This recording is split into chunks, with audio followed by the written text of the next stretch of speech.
నీ మార్గములన్నిటిలో నేను కాపాడుటకు ఆయన నిన్ను గూర్చి తన దూతలకు ఆజ్ఞాపించి ప్రార్థన చేసుకున్నాడు. మహాపరుషుడు మహోగణుడైన తండ్రి, ఆశ్చర్యకరుడానికి స్తోత్రములు చెల్లిస్తున్నాం ప్రభా.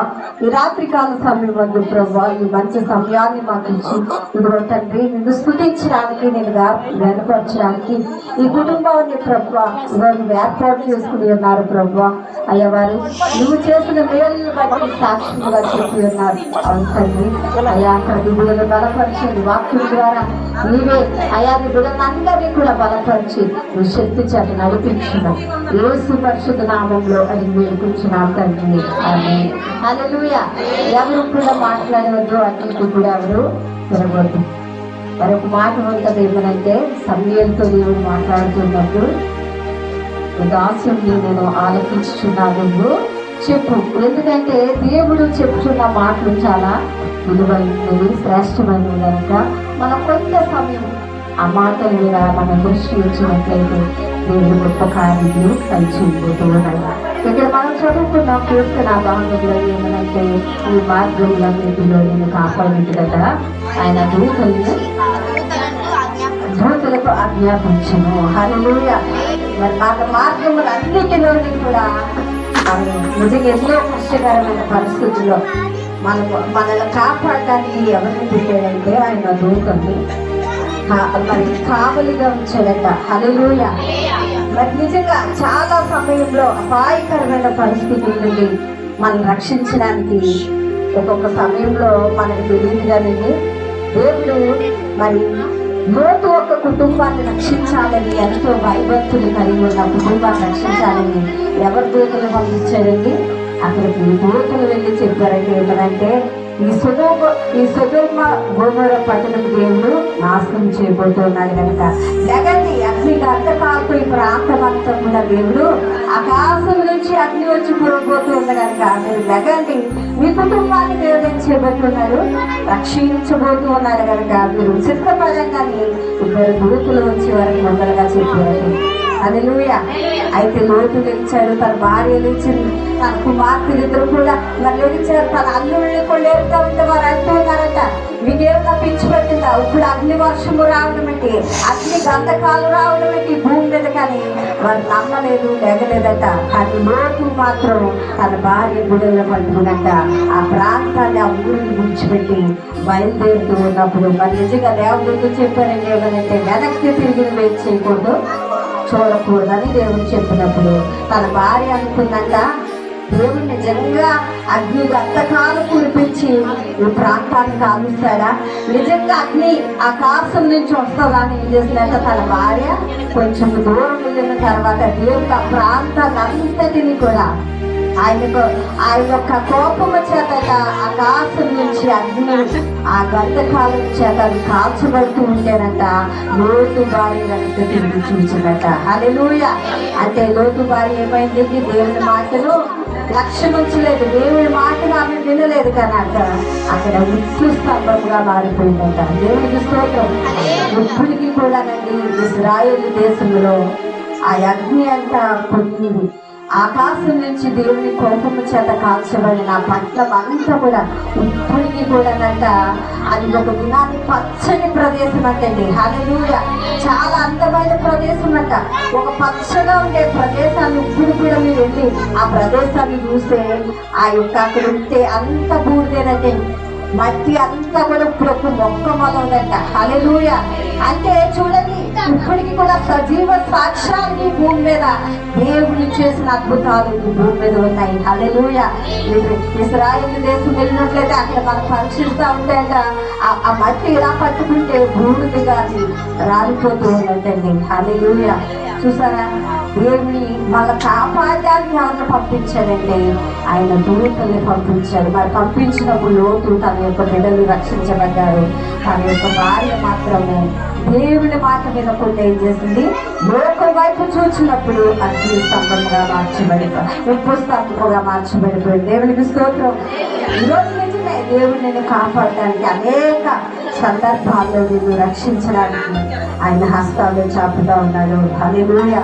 అనేక సందర్భాల్లో మన ఎంతో అపాయకరమైన మన కన్ను రెప్పలో మనం దాటుకుంటూ ఇంటిపోయిన సంగతులు కూడా మనకి తెలుస్తూ ఉంటాయి. హల్లెలూయా.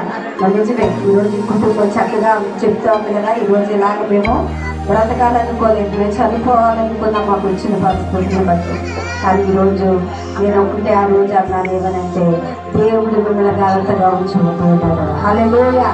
దేవుడు మిమ్మల్ని ప్రత్యేకంగా దేవుడు ఉంచిపోతున్నారు. మీరు వేగం ముందు అంటే అది చెప్పినాం. నిజంగా ఈరోజు ఆమె దుఃఖాన్ని కూర్చివేసిన దేవుడు. హల్లెలూయా. యెహోవా ఏంటంటే భయభక్తులు గలవారిని ఆయన త్రోవలు ఎందు నడిచి వారందరూ కూడా దాన్ని లేదట. హల్లెలూయా. వీళ్ళందరూ కూడా ఆయన చెయ్యి విడిచే దేవుడు కాదు కానీ అంటున్నాడు, ఆయన వారి మార్గములన్నింటిలో కూడా ఆయన దూతులకు ఆజ్ఞాపించును. చూడండి, ఇంకొక పాఠం మీరు చదివినట్లయితే అదే ఆదికాండము 28:15 వచనాన్ని కూడా చదవండి. ఆదికాండము 28:10. ఇదిగో నీకు తోడైంది, నీవు ఎందు ప్రతి స్థలమందు నిన్ను కాపాడుచు ఈ దేశమునకు మరలా రప్పించదు. నేను నీతో చెప్పినది నెరవేర్చు వరకు.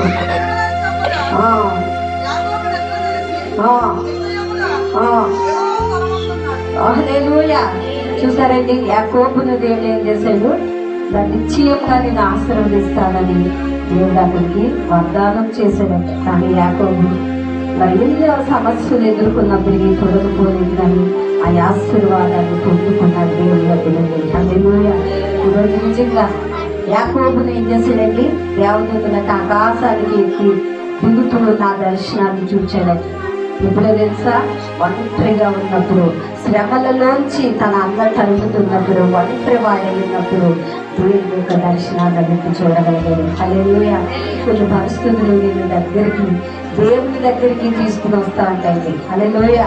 కొన్ని శోధనలు దేవుని వద్దకు నిన్ను తీసుకుని వస్తాయి. కొన్ని వ్యాధులు వచ్చినప్పుడు దేవుడు ఖచ్చితంగా నువ్వు విశ్వాసం నుంచి వచ్చినట్లయితే ఆ వ్యాధుల నుంచి కూడా దేవుడు ఏం చేస్తాడు, వినిపించడానికి సిద్ధంగా ఉన్నాడు. హల్లెలూయా.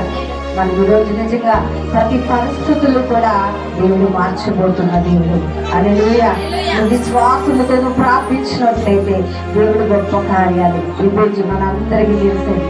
ఈరోజు ఎలా ప్రార్థన చేశాడండి, నా సరిహద్దులను విశాలపరచు ప్రభువా, నువ్వు దీవించు ప్రభువా, నన్ను ఆశీర్వదించు ప్రభువా అనంట ఈరోజు ప్రార్థన.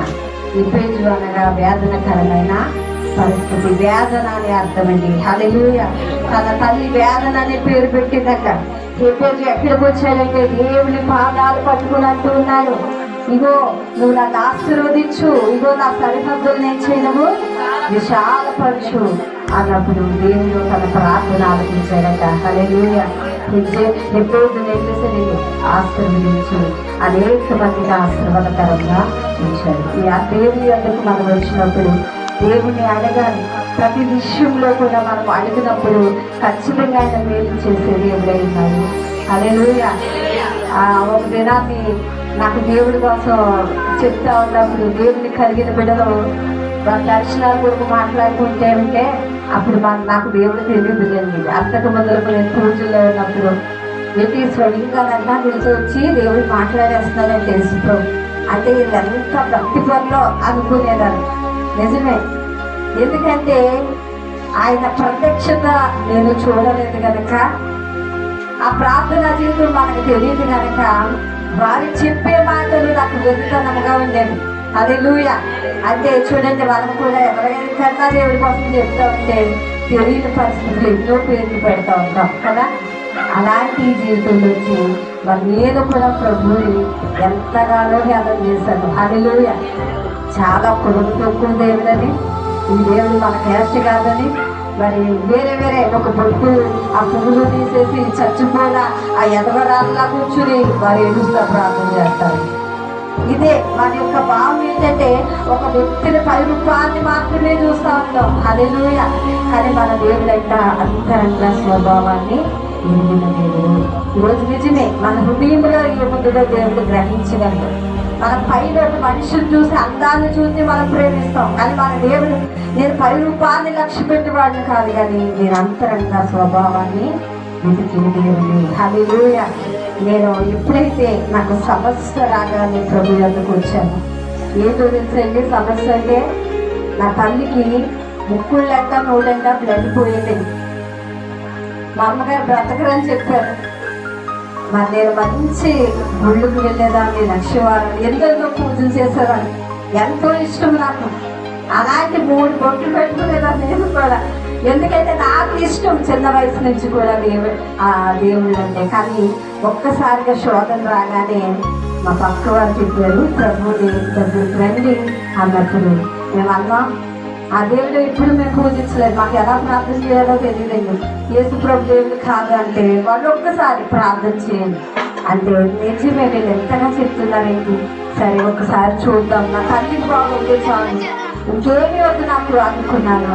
నిజంగా మరణకరమైన పరిస్థితులు ఎదురై అలాంటి స్థితిలో ప్రభువుని ప్రార్థించడం తెలియదు, రాదు, ఎలాగ ప్రార్థించాలో ఒకటే, నా కన్నీళ్ళతో ఒకటే అడుగుతున్నాను, నా తల్లిని స్వస్థపరచు ప్రభువా. హల్లెలూయా. ఒకటే ప్రార్థన అండి, నా తల్లిని స్వస్థపరచు. ఇంకా వేరే ప్రార్థన నాకు రాదు, ఎలా చేయాలో తెలియదు, కానీ దేవుడు ఆ ప్రార్థనే ఆలకించి నాకు ఎప్పుడు దర్శనాలు కలలేంటో కూడా బైబిల్ గ్రంథం ఎదుగున్నాను తెలియదు, కానీ దేవుడు మాట్లాడేంటో ఆ రోజు నేను చూశాను. హల్లెలూయా. దేవుడి శక్తి ఏంటో ఆ రోజు నేను చూశాను. మరి నిజంగా నా దేవుడు మాట్లాడినప్పుడు నా తల్లికి అద్భుతమైన స్వస్థత ఇచ్చాడు. హల్లెలూయా. మా యొక్క ఏ వివాహాలు చూడుకున్నానే అవి చదువుకోవాలి, కానీ వివాహాలే కాదు మా పిల్లల్ని కూడా ఈరోజు సజీవంగా చూస్తా ఉంది. దేవుడికి స్తోత్రం. ఇప్పటికీ సజీవంగా ఉంది, మా మధ్యన ఉంచాడు. హల్లెలూయా. నేను శోధన వచ్చినప్పుడు ఎక్కడికి వచ్చానంటే ప్రభు పాదాలు పట్టుకున్నాను. దేవుడు ఖచ్చితంగా అద్భుతం చేశాడు. హల్లెలూయా. ఈ రోజు నిజమే అక్కడ అంటున్నాను, నేను కాపాడే దేవుడిని నేనే. ఏ సమస్య వచ్చినప్పటికీ కూడా మన కుటుంబంలో ఎటువంటి ఒకవేళ చుట్టూ పరిస్థితులు మూసివేసినప్పుడు కూడా మన దేవుడు ఆయన తెరవగలిగే దేవుడు. హల్లెలూయా. ఇక్కడ అంటూ ఉన్నారు కదా, యాకోబునంట మరణకరమైన తన అన్న చంపేద్దామని పరిగెత్తుతున్న సమయంలో మరి దేవుడు వాగ్దానం చేశాడంటే యాకోబుని ఆశీర్వదిస్తానని. ఏం చేశాడండి? యాకోబుని దీవించాడు, మరి వర్తిల్ల చేశాడు. హల్లెలూయా. అదే కీర్తనలో చూడండి 145 వచనాన్ని మీరు చదివినట్లయితే 145 వచనాన్ని మీరు చదవండి. యెహోవా వారిని ప్రేమించే వారందరినీ కాపాడు. అయితే చాలండి. హల్లెలూయా. ఆయన ప్రేమించే వారిని అందరినీ కూడా ఏం చేస్తాడంట? కాపాడు. అంటే ఆయన ఎద్దుకు వచ్చిన వారిని అందరినీ కూడా ఆయన విసర్జించే దేవుడు కాదండి. హల్లెలూయా. నిజమే, ఎవరు వచ్చినప్పుడు కూడా వారి పక్షంగా ఎన్నో కార్యాలు దేవుడు జరిగించేదేవు. నమ్మి వచ్చిన వారిని అందరినీ కూడా ఆయన విడిచిపెట్టే దేవుడు కాదు. ఆయన అంత గొప్ప దేవుడంట. మనము మరి అదే 123లో అంటారు ఏమనంటే, చూడండి, ఆకాశమందు ఆసీనుడైన నీ తట్టు నా కన్నులు ఎత్తుచున్నాను.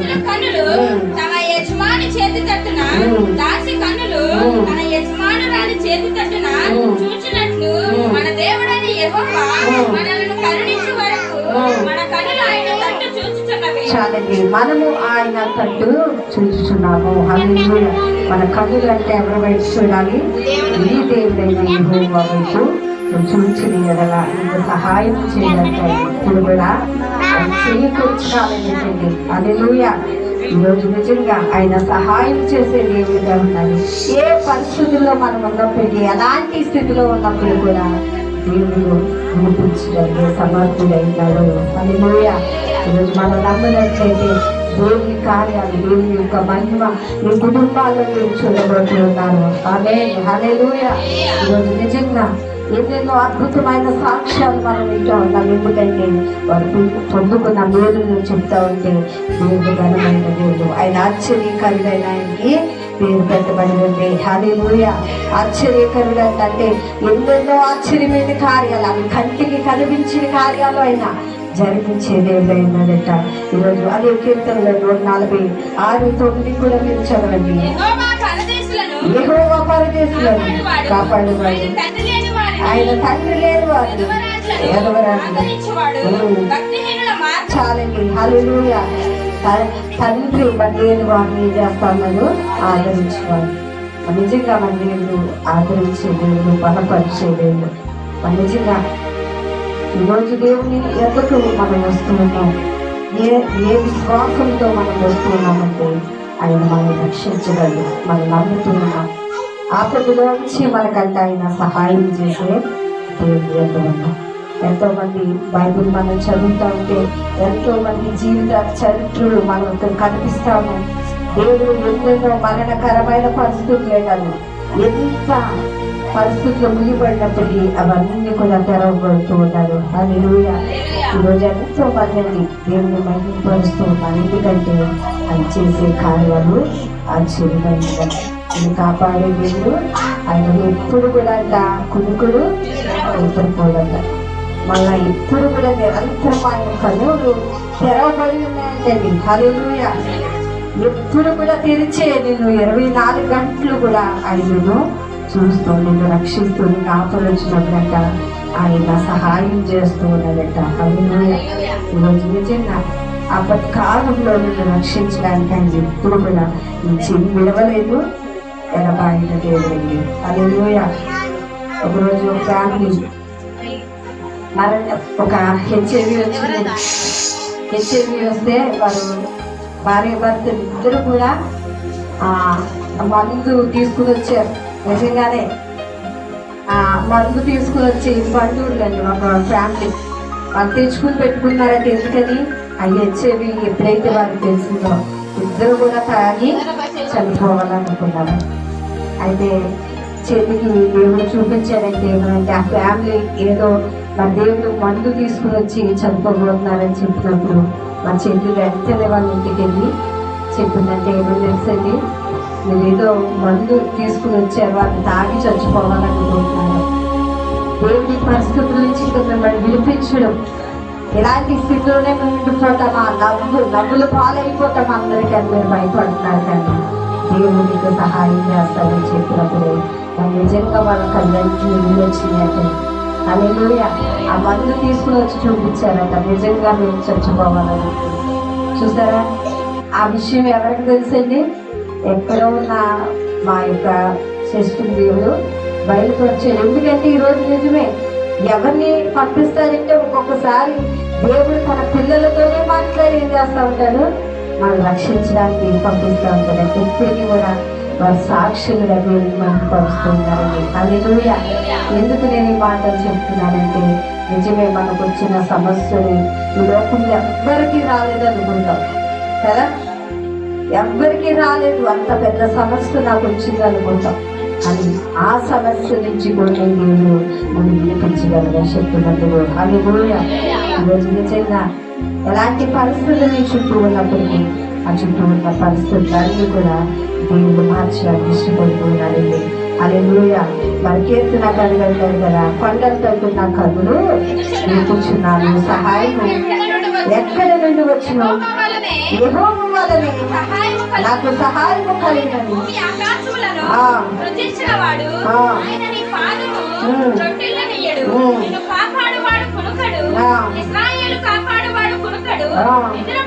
హల్లెలూయా. చూసారా, మరి కొండల తగ్గిన మన కన్నులు ఎత్తుచున్నాము. ఎక్కడి నుండి సహాయం అంటే యెహోవా నీకు సహాయం కలుగుతుంది. ఈరోజు నిజంగా నీకు సహాయము దేవుని యొద్ద నుండి కలుగుతుంది. ఒక్కొక్కసారి మనం అనుకుంటాం మనకున్న డబ్బు రక్షిస్తుంది, మనకున్న ఈరోజు ఎవ్వరు కూడా మనం రక్షించలేరండి. హల్లెలూయా. ఈరోజు నీకు చుట్టూ వ్యాధులు సంభవించినా కూడా ఎవరు కూడా నిన్ను రక్షించలేరు, నీ డబ్బు నేను రక్షించలేదు. కానీ నువ్వు చేసే ప్రతి ప్రార్థన ఎక్కడికి వెళ్తుందంటే దేవుని సన్నిధికి చేర్చబడుతుంది. హల్లెలూయా. అందుకే నేను కాపాడే దేవుడు ఉన్నాడు. ఇశ్రాయేలు దేవుని కొడుకుడు నిద్రపోడు. 24 గంటలు కూడా నిన్ను రక్షించుకోవడానికి అపవాది యొక్క చేతుల్లోంచి నిన్ను సురక్షితంగా దాస్తున్నట్ట ఆయన రెక్కల మీద ఏం చేస్తా ఉన్నాడంటే రాస్తూ ఉన్నారు. దేవునికి స్తోత్రం. ఈరోజు కుటుంబాన్ని ఏం చేసేదండి, శ్రీగారి గారిని జాని గారిని కూడా ఎంతగానో దాచారు. అపాయకరమైన పరిస్థితులు వస్తే, నిలవలేని పరిస్థితులు వస్తే నిజంగా ఆయన ధైర్యం ఇచ్చి నిలబెట్టి ఈరోజు ఇట్టి రీతిగా వారి గృహంలో మనం అందరూ కూడా కలిసి ఆరాధించడానికి దేవుడు అవకాశం ఇచ్చి ఉన్నాడు. హల్లెలూయా. అంటే మీరందరూ కూడా సిద్ధపడుతున్నారు. హల్లెలూయా. తన పిల్లల్ని అందరూ కూడా ఆయన తల ఎత్తేవారుగానే ఉంచుతారు, కానీ వారు తగ్గించే రీతిలో మీరు చేయదు కనుక ఈరోజు నిజంగా నేను కాపాడు వాళ్ళంట కొడుకులు నిద్రపోడు కనుక ఈరోజు మీరు ఎన్నో గొప్ప మూల్యం పట్ల జరిగించాలని ఇష్టపడుతూ ఉన్నాడు. ఎన్నెన్నో అపాయకరమైన పరిస్థితుల నుంచి ఆయన మనం రక్షించడానికి ఇష్టపడుతూ ఉన్నాడు కనుక మన కుటుంబాన్ని బట్టి దేవుడు ఎన్నో మేలులు మరి వారు పొందుతూ ఉన్నారు. దేవుడికి ఇంకా వారి ప్రత్యేకంగా ఇంకా దేవుని బయటపరచాలని వారు ఆశలు దేవుడు వారి ఆశలు కూర్చున్నాక. హల్లెలూయా. దేవుడు ఎన్నో ఇంకా ఘనమైన కార్యాల్లో వారి పట్ల దేవుడు దాచించారు. వారికి ఇంకా దేవుడు గొప్ప గొప్ప చేయాలి. చూడండి, చివరి ఒక మాట చూద్దాం. కీర్తనలు 31 అప్పుడు కూడా చివరిగా మనము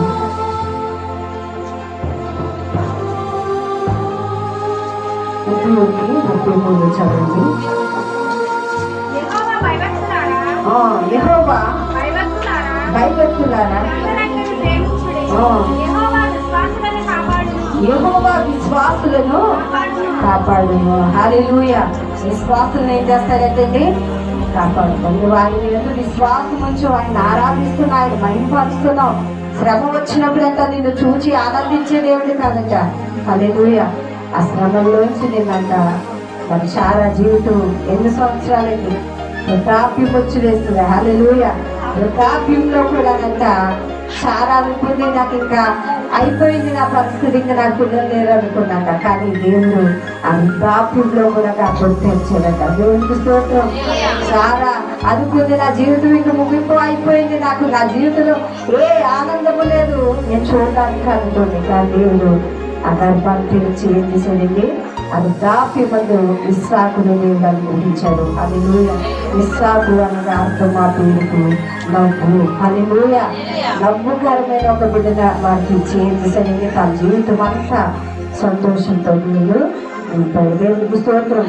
ఈరోజు నిజంగా ఈ యొక్క మరి శ్రీగారి గారికి జాని గారికి ఇచ్చిన బ్లెస్సింగ్ కదా, వారి జీవితంలో కూడా నవ్వుగా దేవుడు వారికి అనుగ్రహించారు. మరి దేవుడు ఇంకా వారి కుటుంబాన్ని దీవించి అనేక కార్యాలు ఇంకా కుటుంబంలో జరిగించాలని, అనేక మందికి దేవుడు ఆశీర్వాదకరంగా ఉంచాలని ఈ కొత్త మాటలు దేవుడు దీవించినగా.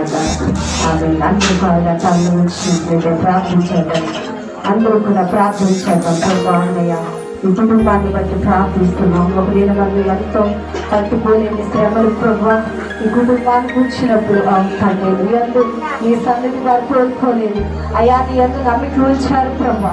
ఆపత్కాలంలో ప్రార్థించినప్పుడు నువ్వు సహాయకుడికి గృహానికి మీరు నిలిచి ఉన్నారు ప్రభా. అవును తండ్రి, ప్రతి కీడును తొలగించి ప్రభా ఈరోజు నీ బిడ్డల్ని ప్రభా సజీవులుగా నిలబెట్టి ఇదిగో నేను బతికించడానికి ఈ కుటుంబాన్ని ఏర్పాటు చేసుకునే కార్యక్రమం ఇదిగో వచ్చిన ప్రతి బిడ్డని దీవించండి, వచ్చిన ప్రతి సహోదరిని దీవించండి, ప్రకృతిలో ప్రభు ఆహ్వానించిన ప్రతి బిడ్డని దీవించండి ప్రభా. ఇదిగో తండ్రి అనేక మందిగా కూడుకుని ఉన్నారు. అవును తండ్రి, ఒక దినుముని సన్నిధిగా గడుపుల 1000 దినముల కంటే శ్రేష్టమని సంధిస్తున్నారు ప్రభు. అయ్యా ఈ కుటుంబాలు వచ్చిన పేరు పేరున ప్రతి కుటుంబాన్ని మీరు ఆశీర్వదించండి ప్రభా. ఏ అవసరంతో వచ్చిన్నారు తండ్రి, ఏ ఒక బిడ్డ బాధతో ప్రభా అయ్యా వచ్చిన్నారు ప్రభా. వారికి నా సమస్యను వినిపించండి ప్రభా, వారికి నా శోధను వినిపించండి ప్రభా, వారి జీవితంలో కూడా సంతోషాన్ని గ్రహించండి ప్రభా. కుటుంబాన్ని బలపరచండి ప్రభా, సంఘటనలందరినీ బలపరచండి. ఇంకో వాళ్ళందరినీ కూడా ఆశ్రయించి అయ్యా నీ బిడ్డలకు ఏదైతే అవసరం ఉన్నదో అక్కలు ఉన్నాయో అయా వారికి ఏదైతే మన హృదయంలో అనుకుంటూ ఉన్నారో ప్రభా ప్రతిదీ నెరవేర్చండి ప్రభా. నీ బిడ్డల యొక్క హృదయ వాంఛను తీర్చాలని ప్రార్థిస్తున్నాం ప్రభా. ఇంతవరకు వాక్యం ద్వారా మాట్లాడి ఉన్నారు ప్రభా. వాక్యం ప్రతి హృదయంలో కూడా అది నిలిచి 30 గంటలు 60 గంటలు 100 గంటలుగా భరించడానికి సహాయం చేయండి. ఏ